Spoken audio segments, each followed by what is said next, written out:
today's vlog, binabati ko lang yung mga apo ko na, yung mga anak ko na bunso sa kanyang asawa, kanilang wedding anniversary. Sana maging matatag kayo sa mga hamon ng buhay. Magsama kayo ng matagal. Alam ko maraming mga trials. Ganun talaga. Pero sabi nga, huwag susuko kahit anong pagsubok. Marami at maraming klase ang dumarating ng mga trials sa ating buhay. Kumbaga, para sa ginto, kagaya ng ginto na tayo ay tinetesting kung gaano katatag. Kasi yung ginto, na purong ginto, kahit anong ilagay mo, hindi yan kukupas. So, ganun din ang tao.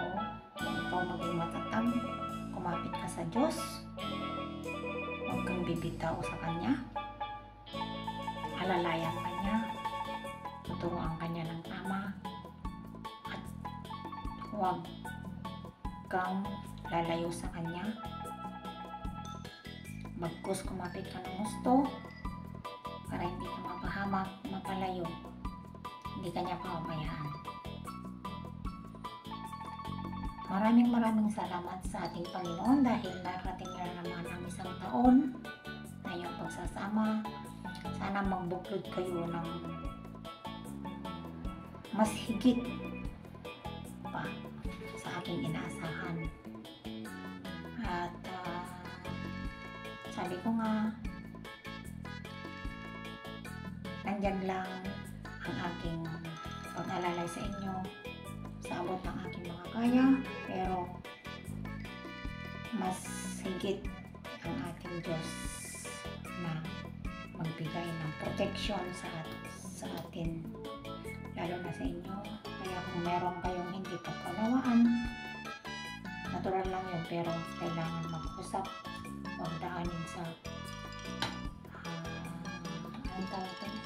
Sa init ng ulo, tampo, o